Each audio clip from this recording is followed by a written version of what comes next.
Okay, so good morning, everyone. My name's Dave Mason. I'm the bioimage analyst associated with the CCI, and today I've got the joy of talking to you about the foundations in microscopy. So it's early in the day, we haven't had the coffee break yet, so people might be a little bit slow, but the aim of this session is just to get everybody up to speed and provide a good foundation for everyone so that we're all on the same page when it comes to some of the later talks. Okay, so the main points I'm going to cover today are what makes a microscope, what are some of the modalities we can use that Violaine touched on this morning, how an image is made in your imaging system, and then finally the question everybody always asks, but which one is best? Which one should I use? So let's just start off with the very, very basics. What makes a microscope? To have a microscope, you basically need three things. You need a light source, you need some sort of magnifying lens system, and then you need a detector. So, people always jump to the really complex ones, but as I said, we're starting kind of simple. So, in high schools, you might use something like this. This is a replica of one of the original microscopes. I'm sure everyone at some point has used a magnifying glass.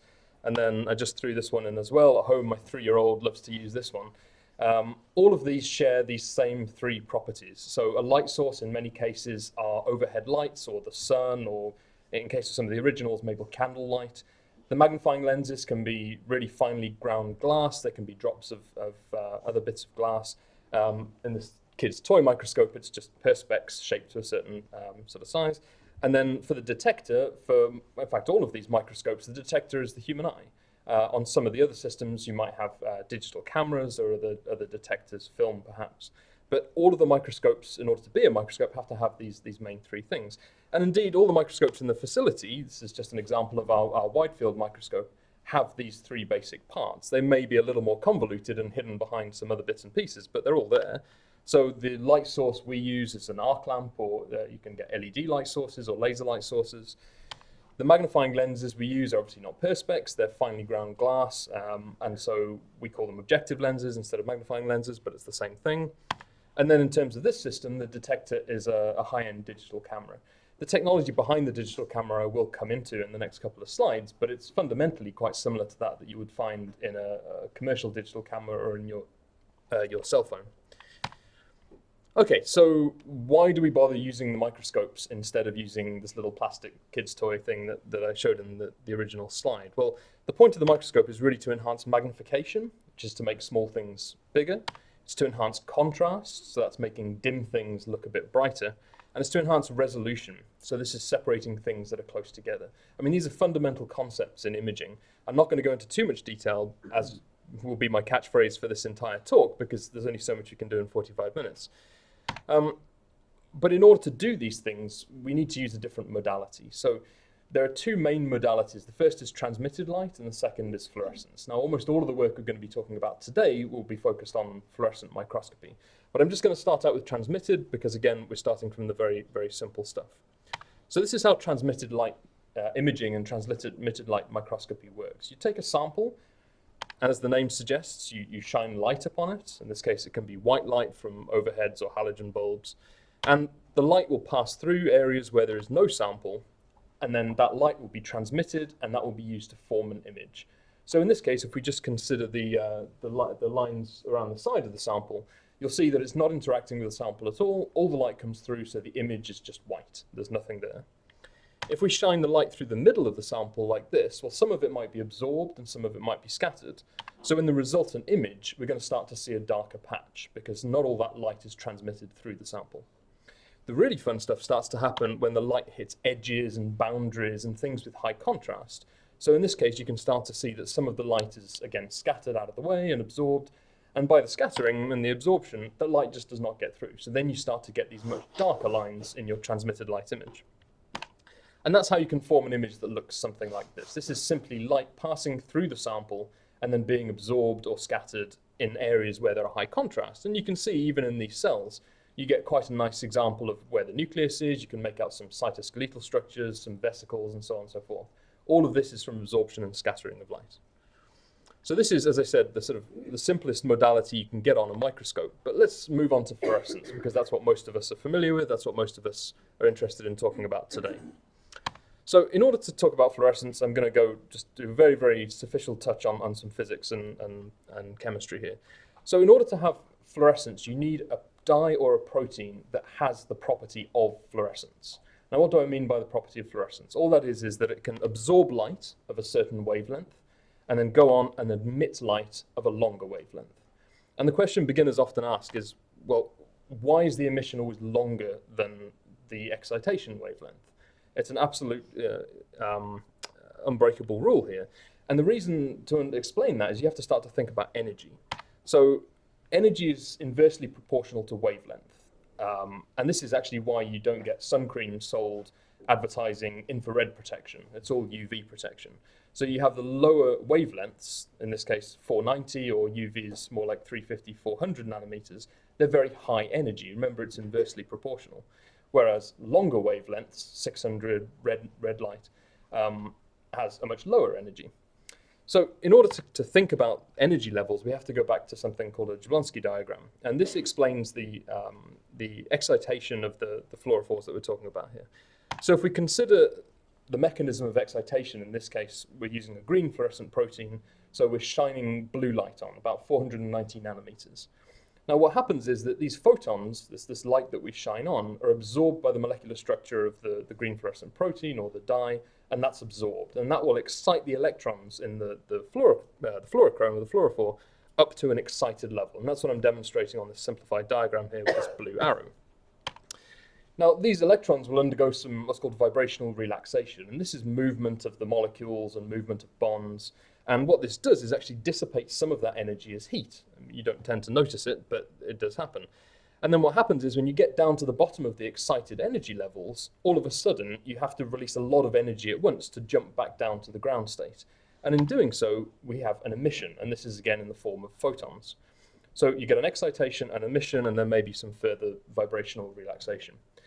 So the important thing to notice here is that the blue arrow is much bigger than the green arrow, but if you sum up all the arrows, they'll come to the same amount. So remember, this is talking about energy, and in this case, the green arrow, the green energy is less than the blue arrow because we're losing some energy to heat and vibration like that.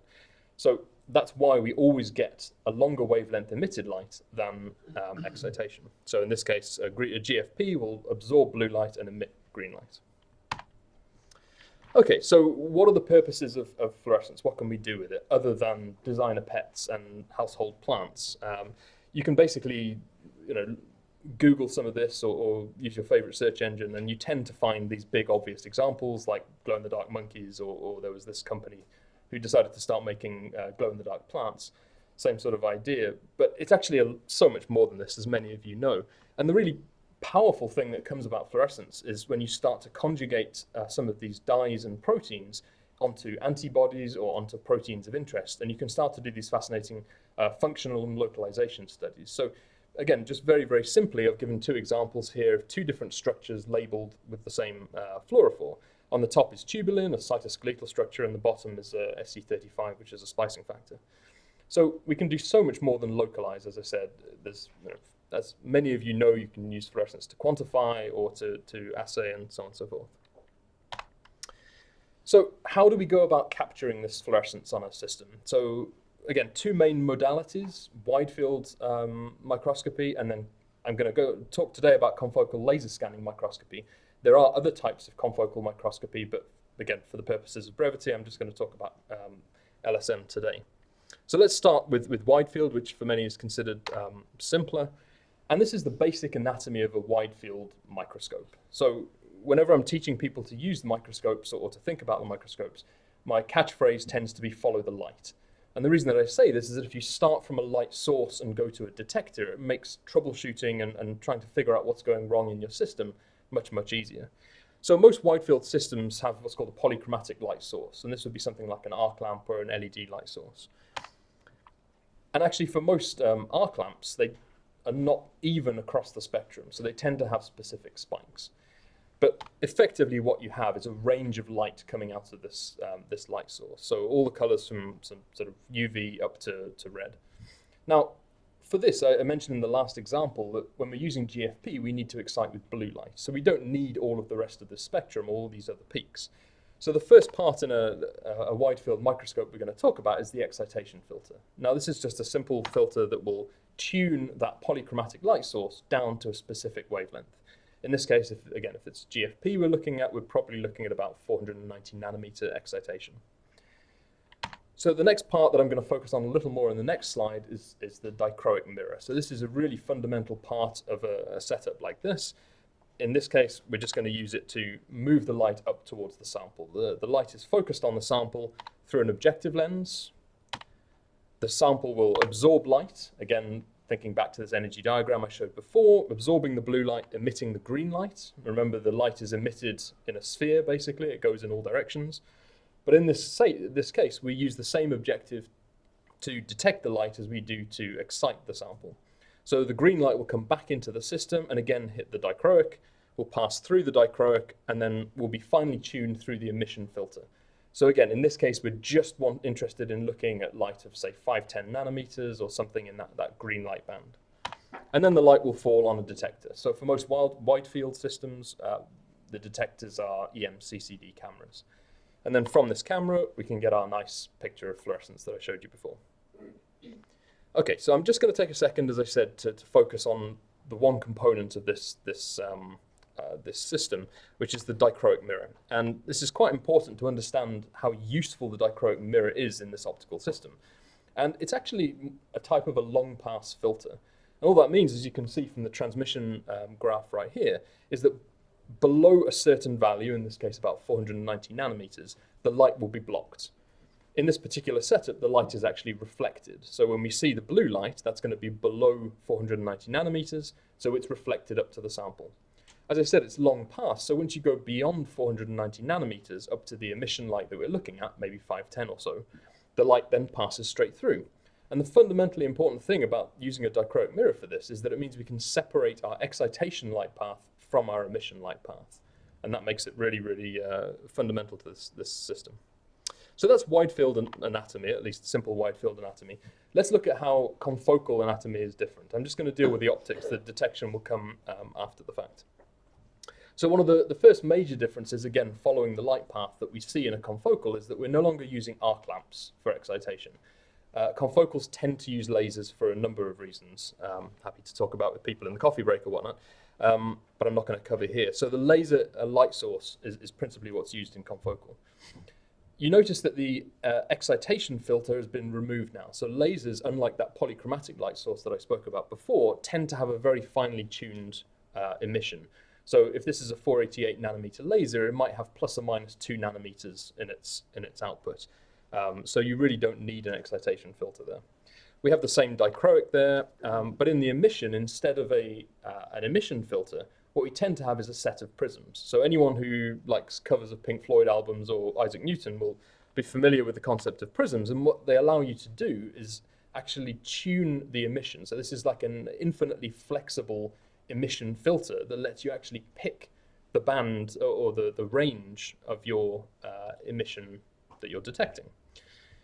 Again, very simplified example, but this is the idea, and anyone who's used one of the confocals in the facility will recognize the picture that I've shown up here, and you can literally dial in the start and end range of your emission filter.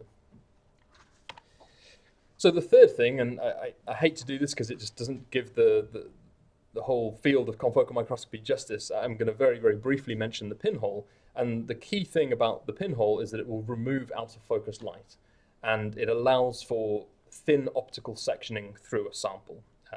Again, if anyone is interested in learning more, come and speak to anyone in the facility or anyone at this in the coffee breaks and lunch breaks.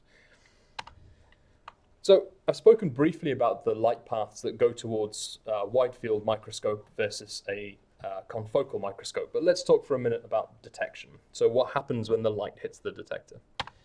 So going back to wide field again, remember these are camera-based systems. So within the camera, they'll have a little chip, and the chip within it has a pixel array.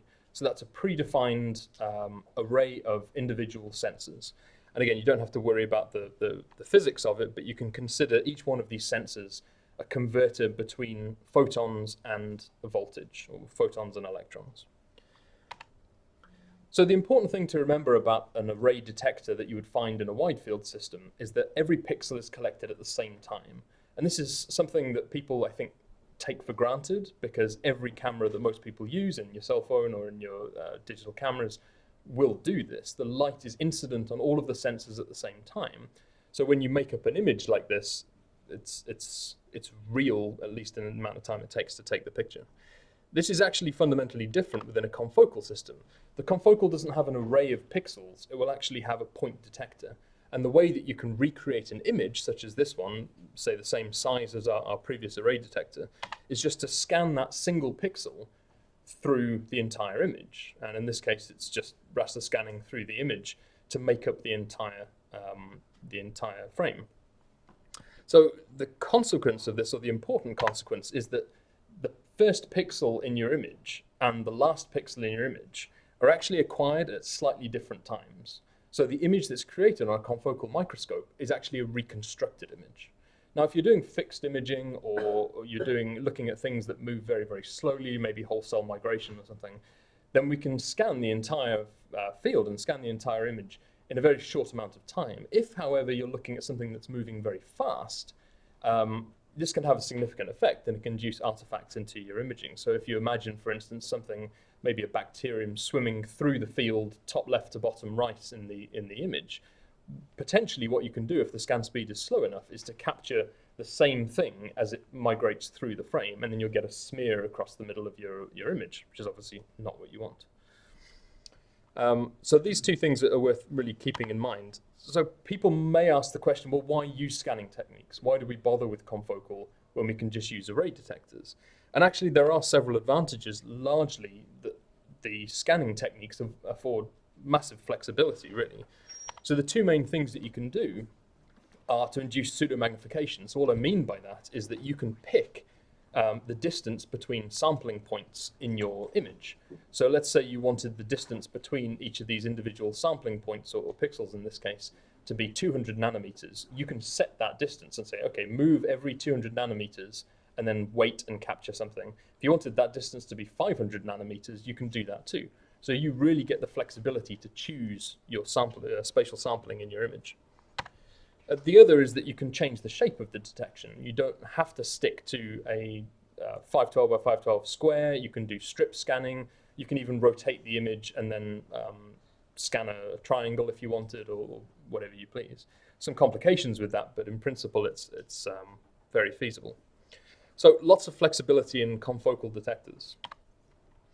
So we're just going to take the next step on now that we know how the image itself is formed, either with an array detection or with a raster scanned image, and talk about image formation. So this is really how do we get from that voltage on the detector to an image itself.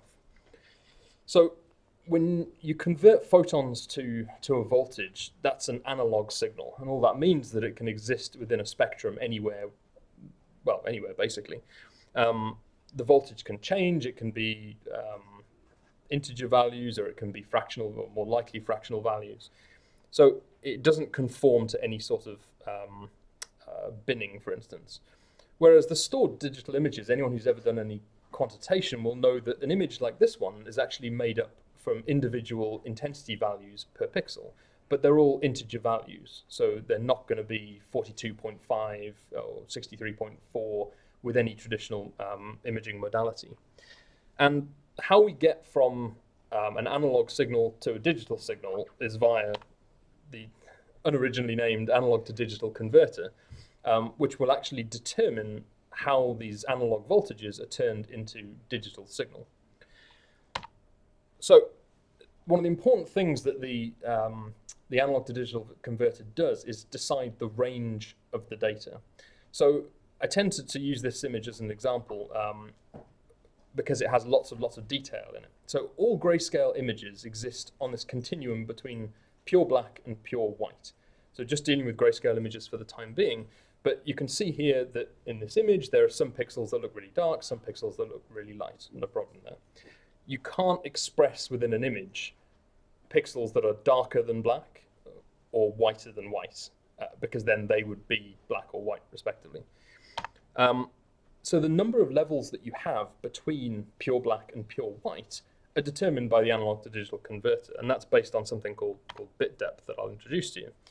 So if we take the same image that you saw before and express it as a 1-bit image, what that means is that we only have 2 different colors. Every single pixel in that image can either be black or it can be white.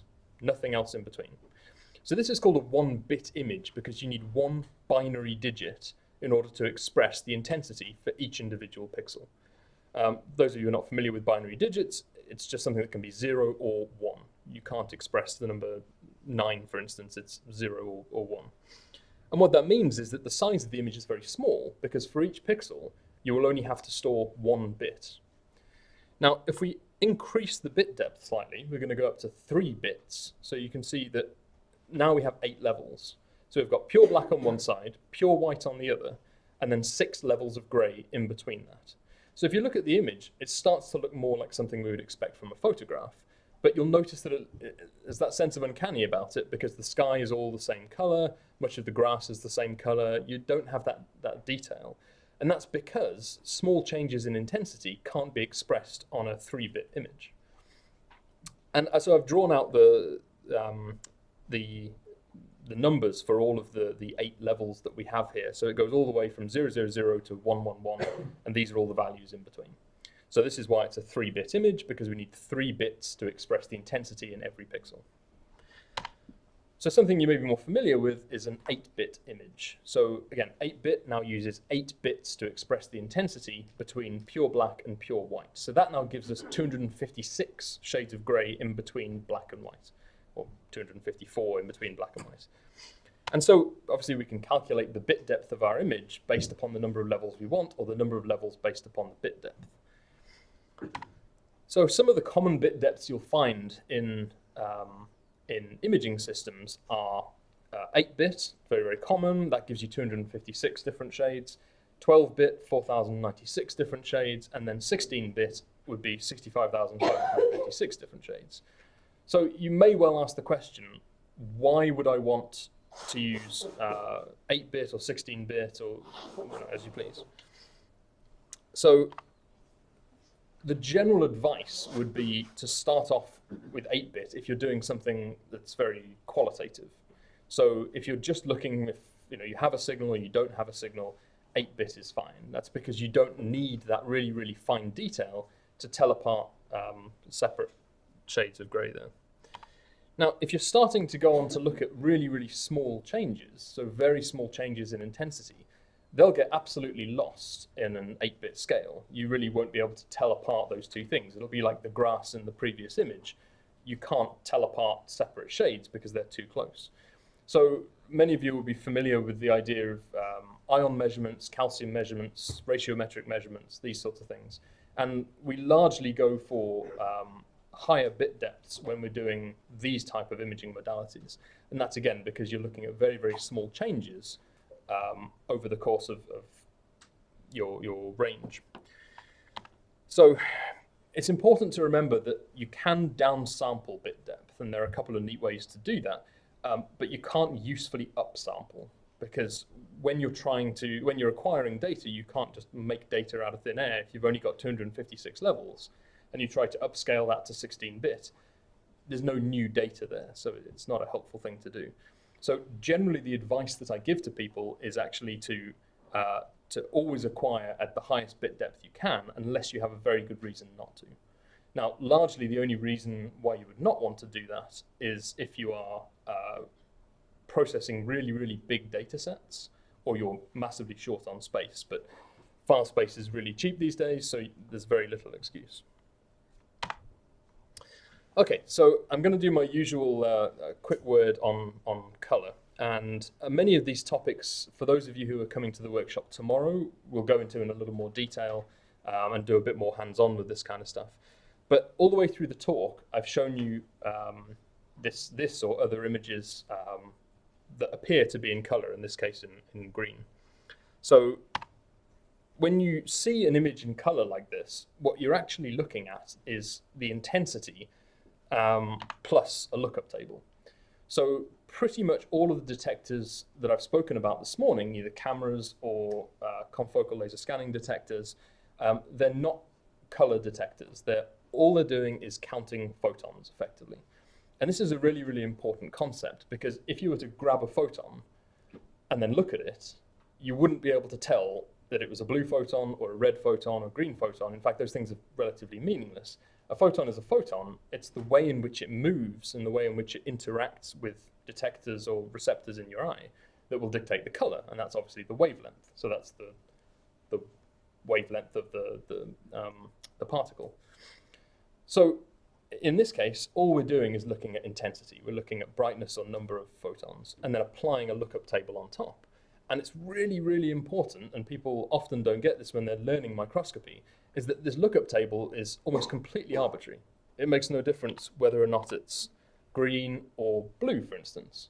So all we're doing here is using the same intensity values, you can see if I sort of skip between the two, and putting a different lookup table on it. And all a lookup table does is to translate that range of 8-bit or 16-bit or whatever bit depth you're working on from black into a different color. Or it doesn't have to be black, it can be between any two colors. So the one thing you might notice, actually, and if I go on to the next slide, you'll probably see, is that you can take the original image, so the one middle and center, middle and top, sorry, and that gives you probably the best contrast. You can see the most detail out of that. When you start to add other lookup tables, you can actually start to lose some detail, at least in the way that you interpret the image. So for instance, if you look at the blue image in the bottom left-hand corner, you really can't make out as much detail, especially in the darker, and that's because blue and black has less contrast than white on black. The other consideration here is when you start to mix multiple channels, you have to pick the pseudo-colors quite carefully, because obviously people who are red-green colorblind can't tell the difference between something that is pseudo-colored in red and pseudo-colored in green. So basically, my advice is generally single-channel data should always be used in grayscale as opposed to of a lookup table. You'd think it was a fairly obvious rule to go by, but many, many journals will publish pseudo-colored single-channel data. Okay, so we're coming on to the end of the talk, and we're just going to sort of mention which system is best. So this is the question that we get. Often people will come into the facility with an idea that the newest confocal is absolutely the one they want and is, you know, undoubtedly the thing that they need to do their work. And it's not always the case. So part of what we do in the CCI, and Violaine covered this briefly this morning, is to work with our users all the way through the whole system. So we go from experimental design, help them with imaging, help them with analysis, and this is a cycle. So this will feed back into the design of further experiments and further imaging and further analysis. So as part of the CCI, what we will do is to always, excuse me, have a pilot experiment with the, or an initial meeting or a pilot experiment with the new users, and then try different modalities out, or advise people as to which modality is best for them. So the basic answer to which system is best is come and find out. Bring us your samples, come and talk to us about it. Because very often the most high-end confocal is not what you want if you need speed or sensitivity or some other aspect. So definitely come and talk to us about that. But if you needed at least some initial guides to tell you which way to go, the key for wide field, so one of the modalities I spoke about this morning, is high sensitivity. So especially with EMCCD cameras, you can get to the point of single photon counting. That's a whole nother kettle of fish, but you can get really, really high sensitivity. You have a thick optical section typically when you're using a wide field system, and this is not always a negative. So for instance, if you're interested in quantifying the entire fluorescence from a whole cell, if you were to use a confocal, typically you'd get a thin optical section, and then so you may miss some of the fluorescence above and below whichever plane you're currently imaging in. So having a thick optical section and being able to take in all of the fluorescence from the whole cell is sometimes actually quite valuable. The other thing that is often not considered is speed. So if you're doing, in some cases, ion measurements or movement of vesicles or movement of membrane proteins, certainly single particle tracking, very often you will want to go for a wide field system that allows you to do hundreds, if not thousands, of frames a second. So we're talking about microsecond acquisitions in some cases. So this will oftentimes be more appropriately done on a wide field system. So confocal obviously has its advantages too. So I mentioned before scan size and shape flexibility. One of the killer apps of confocal is this optical sectioning. So very often, as I said, you will want thick optical sections, but oftentimes you'll want very thin optical sections, and that allows you to remove a lot of the out of focus light and remove a lot of the background light from your sample. And it also allows you to do some 3D reconstructions. So again, VLN showed some of those, and we'll definitely see some more in the short talks today. The other thing is that you can do a lot of interesting modalities on a confocal. So things like hyperspectral imaging, which I think Marco and Chris might talk about later on today. Lifetime imaging, these sorts of things are very often best done on a confocal. So the basic answer is they're all good systems. It really does depend on your experiment and what it is you want to sort of probe. Okay, so I'm just going to end up there. The key thing, as I've said a couple of times throughout the talk, is come and talk to us. We have a wealth of equipment, we have a wealth of experience throughout that entire system, through image experimental design, through imaging, through analysis, feeding all the way back, data storage, all these things. We have a lot of good knowledge about. So either get in touch, visit our website for more details, or tweet, drop us an email. We'd love to hear from you. Thank you for your attention. I'm happy to take any questions.